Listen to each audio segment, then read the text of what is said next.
Hello, ഇന്ന് ഞാൻ share ചെയ്യാൻ പോകുന്നത് എൻ്റെ നൈറ്റ് സ്കിൻ കെയർ റുട്ടീനാണ്. എനിക്ക് PCOD സ്റ്റാർട്ട് ചെയ്തതിന് ശേഷം എനിക്ക് വന്ന ഏറ്റവും വലിയ പ്രശ്നമായിരുന്നു ഹൈപ്പർ പിഗ്മെൻറ്റേഷൻ. എൻ്റെ കഴുത്തിലായിരുന്നു ഏറ്റവും കൂടുതൽ, ഫേസിൽ നല്ലപോലെ ഉണ്ടായിരുന്നു. പിന്നെ അതൊക്കെ ഇപ്പം എൻ്റെ കുറഞ്ഞു വരുന്നുണ്ട്. കാര്യം എൻ്റെ സ്കിൻ കെയറിൽ ഞാൻ കുറേ മാറ്റങ്ങൾ വരുത്തിയായിരുന്നു. ഫസ്റ്റ് ഞാൻ ഈ കടലമാവിനകത്ത് വെള്ളം കൂടെ മിക്സ് ചെയ്തിട്ട് ഇങ്ങനെ ഫേസിൽ നല്ലപോലെ മസാജ് ചെയ്യും. നിങ്ങൾക്ക് ഫേസ് വാഷ് യൂസ് ചെയ്യാം. ഞാനിപ്പോൾ രാവിലെ കുളിക്കാൻ നേരം ഫേസ് വാഷ് യൂസ് ചെയ്യുന്നതുകൊണ്ടാണ് ഈ വൈകിട്ട് ഞാൻ ഇതുപോലെ ഈ കടലമാവ് യൂസ് ചെയ്യുന്നത്. പക്ഷേ എനിക്കിത് യൂസ് ചെയ്യുന്നത് നല്ലൊരു സാറ്റിസ്ഫാക്ഷൻ കിട്ടും കേട്ടോ.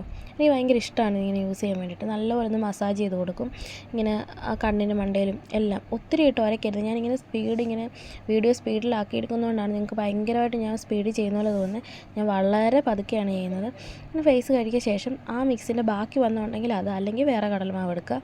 അതിലോട്ട് ബ്രൂവും കസ്തൂരി മഞ്ഞളും കൂടെ മിക്സ് ചെയ്തെടുക്കണം. ഇത് ഞാൻ വീട്ടിൽ തന്നെ പൊടിച്ചതാണ് കേട്ടോ. ബ്രൂ അല്ല, കസ്തൂരി മഞ്ഞൾ. അതിനുശേഷം അത് മിക്സ് ചെയ്തിട്ട് ഫേസിൽ അപ്ലൈ ചെയ്യണം. ഞാൻ രാത്രി ചെയ്യുമ്പോഴും ഞാനിത് നെക്കിൽ അപ്ലൈ ചെയ്യാറില്ല. കാര്യം എൻ്റെ ഡ്രസ്സിൽ അഴുക്കാവും. പക്ഷേ കുളിക്കുന്നതിന് മുമ്പ് ഞാനിത് കഴുത്തിൻ്റെ പുറകിലും കഴുത്തിൻ്റെ അത്ര ഇടയിലും എൻ്റെ കയ്യിലും പിന്നെ എൻ്റെ കാലിലും ഇത് ഞാൻ അപ്ലൈ ചെയ്യുന്നുണ്ട് കേട്ടോ. അപ്പോൾ എനിക്ക് അത് കഴിഞ്ഞിട്ടാണ് ഞാൻ പിള്ളേരെയൊക്കെ കുളിപ്പിക്കുന്നത്. അപ്പോൾ ഇത് നല്ലപോലെ ഡ്രൈ ആകാൻ എനിക്ക് സമയമൊക്കെ കിട്ടും. അപ്പോൾ എന്നിട്ട് വാഷ് ചെയ്ത് വന്നതിന് ശേഷം ഞാൻ പോൺസിൻ്റെ മോയ്സ്ചറൈസറാണ് ഉപയോഗിക്കുന്നത് കേട്ടോ. പിന്നെ എനിക്ക് ഇത് നല്ല ബഡ്ജറ്റ് ഫ്രണ്ട്ലി ആയിട്ട് തോന്നിയ ഒരു മോയ്സ്ചറൈസറാണ്. ഇല്ലെന്നുണ്ടെങ്കിൽ നമുക്ക് വൈറ്റമിൻ സി ഉപയോഗിക്കാം, ലാക്മേയുടെ പീച്ച് മിൽക്ക് ഉപയോഗിക്കാം. ഇത് മൂന്നുമാണ് കേട്ടോ എൻ്റെ ഫേവറേറ്റ്. പിന്നെ ലിപ് ബാം ഇട്ട് കൊടുക്കുന്നുണ്ട്. അങ്ങനെ കഴിഞ്ഞു. Bye bye, good night.